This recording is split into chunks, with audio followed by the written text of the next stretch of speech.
Let's talk UCF recruiting. The bounce house will be bouncing on Saturday in Orlando. Deion Sanders, Coach Prime, and the CU Buffs, they're coming to town.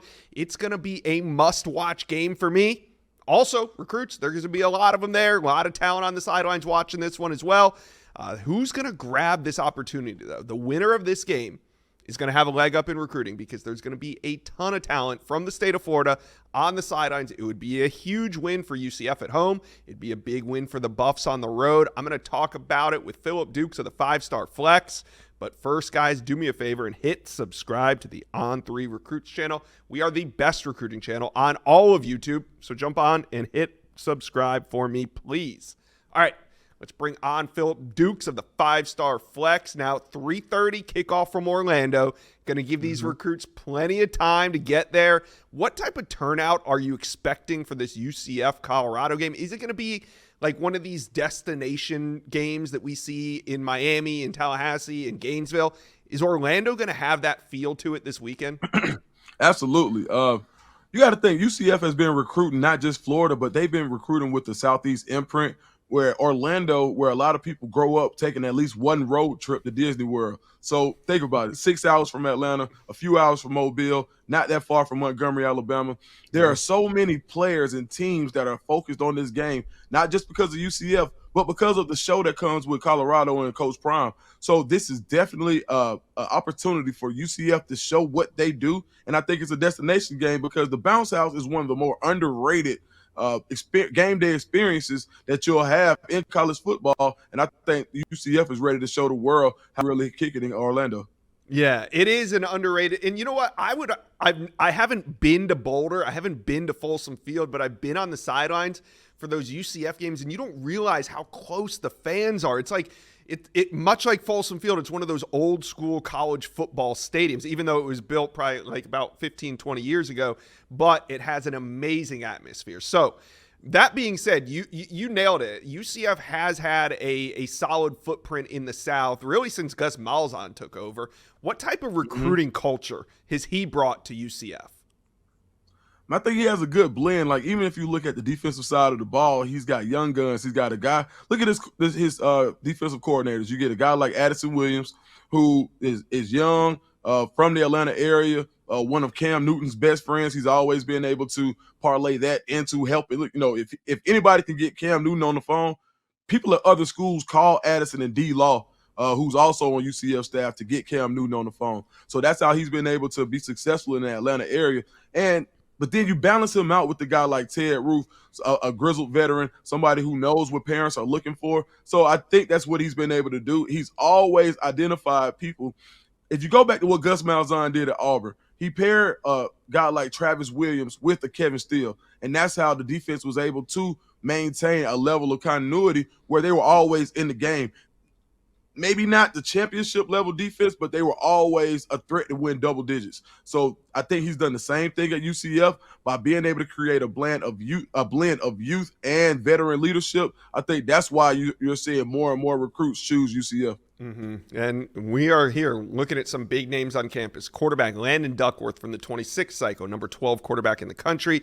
Demetrius Samuels, a 2025 UF commitment. Lamar Brown, the number 1 interior offensive lineman in the 26th cycle. He's out of the state of Louisiana. A couple big-time UCF commitments going to also be on campus. So, Philip, a win over Colorado.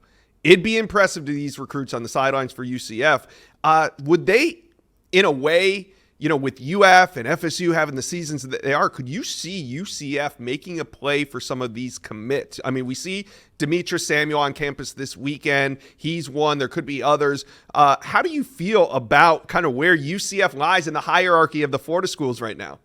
I got to tell you guys about this new series that dropped on Amazon Prime about how NIL, yes, NIL has changed the college sports game. It's called The Money Game, executive produced by Shaquille O'Neal, LSU alum, and it's on Amazon Prime. It dropped September 10, where this is a great show. They follow Livy Dunn, Angel Reese, and Jaden Daniels, their last seasons at LSU. You guys are going to find this really interesting, I promise. Take a look. Can I see how I look before we start? July 1st, 2021, the NIL rule changed. That's the day my life changed. The schools were reaping the benefits of the billions of dollars in TV contracts. For almost 100 years, no one challenged it. Now, the Livy Dunns and the Angel Reeses, they're getting 6- and 7-figure deals. The more eyes you got on you, the more people are going to try to tear you down. I do get a lot of inappropriate comments. All the stuff that they say on a daily basis is disgusting. You're playing on the biggest stage every week. Angel Reese is not active tonight. Could you expand a little bit more on why Reese didn't play? Yeah, I could, but I won't. I don't have to tell you guys everything that's going on in my life. And now, for the big moment, your 2023 Heisman winner is...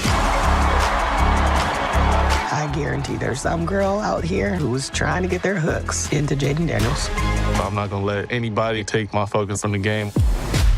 You don't have to play the money game, but if you want to capitalize, you can do that. I love the game. I can also take care of my family for generations.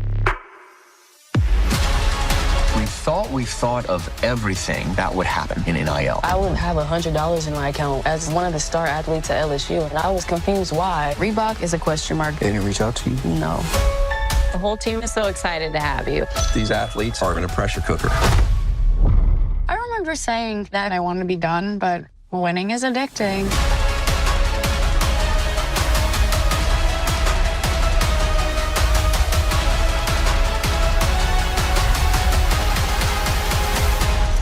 I think this is the beginning of it, and it's beautiful.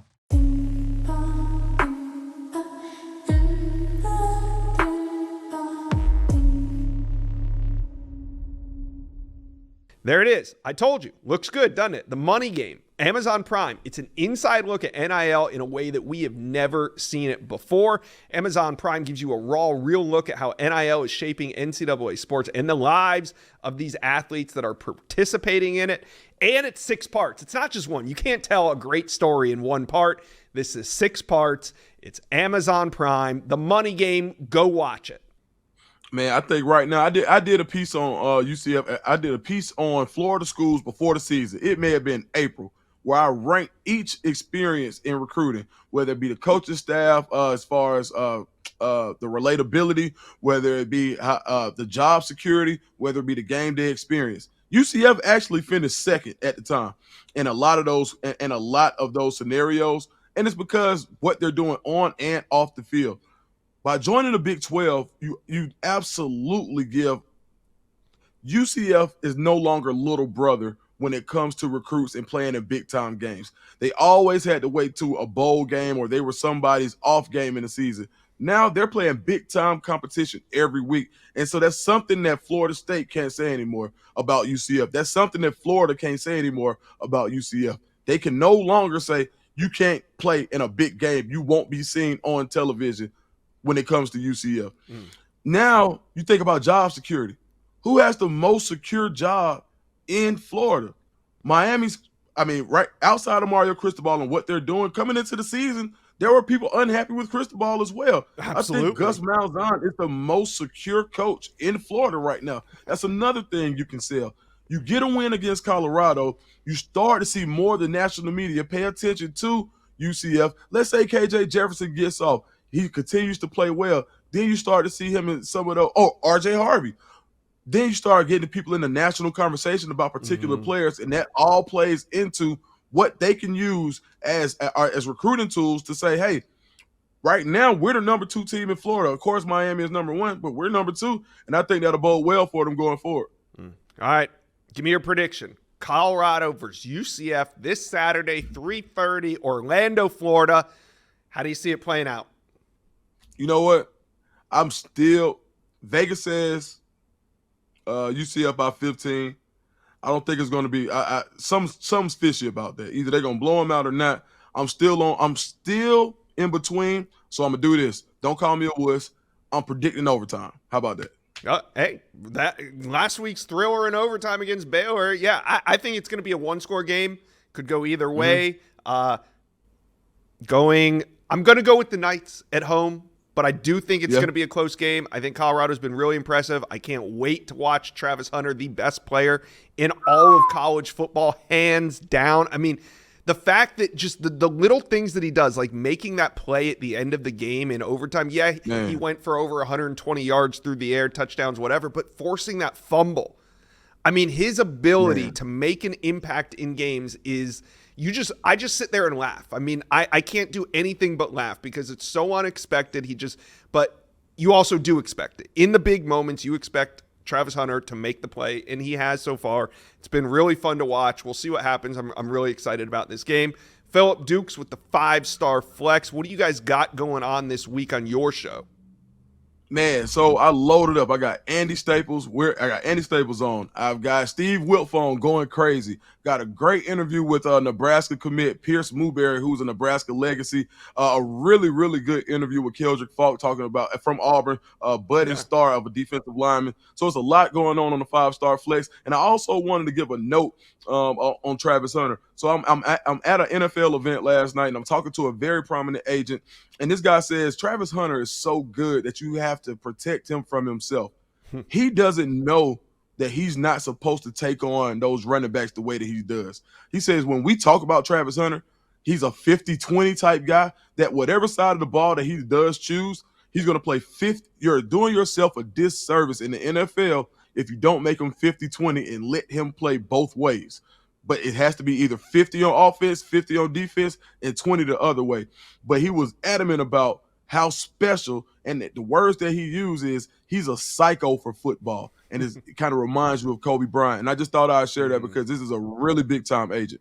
Yeah, really fun opportunity to watch him play against a great UCF team this Saturday. So we'll see you guys there. Phillip Dukes from the 5 Stars Flex. Thanks for dropping by the Inside Scoop today. Man, thank you so much, brother.